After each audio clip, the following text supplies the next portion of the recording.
SR Nagar police station పరిధిలోని paradise restaurant భవనంలో అగ్ని ప్రమాదం జరిగింది. సమాచారంతో ఘటనా స్థలికి చేరుకున్న అగ్నిమాపక సిబ్బంది మంటలను అదుపు చేశారు. ఘటనపై కేసు నమోదు చేసిన ఎస్ఆర్నగర్ పోలీసులు ఎటువంటి ప్రాణ నష్టం జరగలేదని గుర్తించారు.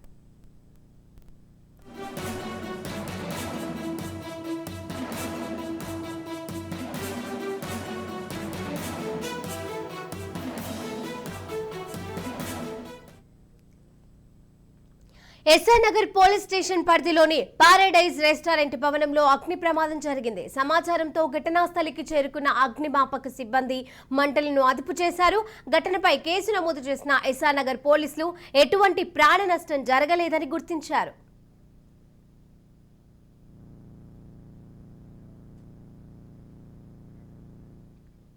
ఇక ఇదే అంశానికి సంబంధించి తాజా అప్డేట్స్ మా క్రైమ్ బ్యూరో చీఫ్ ఇన్నారెడ్డి అందజేస్తారు. ఇన్నారెడ్డి, శిరీష, ఎస్ఆర్నగర్ పోలీస్ స్టేషన్ పరిధిలోని మొఘల్ ప్యారడైజ్ రెస్టారెంట్ భవనంలో అగ్ని ప్రమాదం చోటు చేసుకుంది.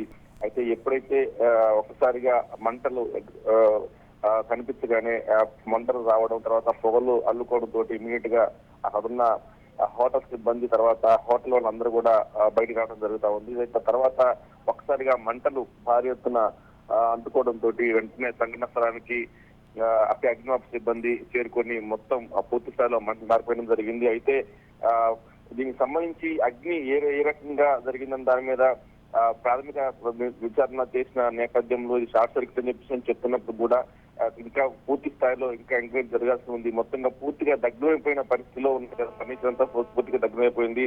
కాకపోతే ఈ సంఘటనలో ఎలాంటి ప్రాణ నష్టం జరగలేదు. కాకపోతే ఇక్కడ హోటల్లో ఫైర్ సేఫ్టీ ఎక్విప్మెంట్స్ లేకపోవడం కూడా ఒక కారణం ఉంది.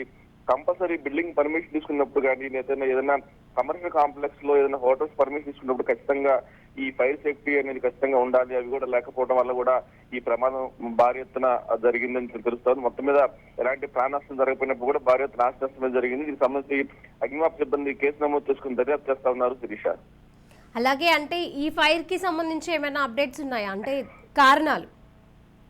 అంటే దీని మీద కారణాలంటే ప్రాథమిక నిర్ధారణ అయితే మాత్రం షార్ట్ సర్క్యూట్ అయి ఉండొచ్చు చెప్పిన కారణం అయితే చెప్తున్నారు. కానీ దీంట్లో అక్కడ హోటల్ సిబ్బంది యొక్క నిర్లక్ష్యం అనేది స్పష్టంగా ఉందని చెప్పిన విషయం మాత్రం ఫైర్ మాపక సిబ్బంది చెప్తున్న పరిస్థితి.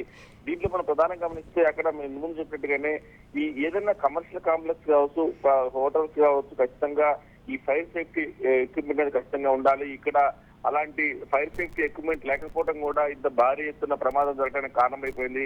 అయితే ఇక్కడ ప్రమాదం జరిగిన వెంటనే అక్కడ సిబ్బంది కావచ్చు, అక్కడ ఉన్న కస్టమర్లు అందరూ కూడా బయటికి పోవడంతో ఎలాంటి ప్రాణ నష్టం జరగలేదు. కానీ ఏదైనా జరిగితే మాత్రం ఖచ్చితంగా ప్రాణ నష్టం జరిగి ఉండే పరిస్థితి ఉంటుంది. కాబట్టి ఇలాంటి ప్రమాదం పట్ల ఖచ్చితంగా ఎస్ఆర్నగర్ పోలీసులు ప్రస్తుతం కేసు నమోదు చేసుకునే దర్యాప్తు చేస్తా ఉన్నారు. దీంట్లో హోటల్ సిబ్బంది అంటే హోటల్ యాజమాన్య నిర్లక్ష్యం ఉందని చెప్పని కూడా స్పష్టంగా అర్థమవుతా ఉంది. దీంట్లో ఈ ఫైర్ కి సంబంధించి అంటే సాక్షి గురించి చెప్పేసి చెప్తున్నప్పుడు కూడా ఇంకా పూర్తి స్థాయిలో ఇంకా సమాచారం రావాల్సి ఉంది. Shirisha, right thank you Inna Reddy.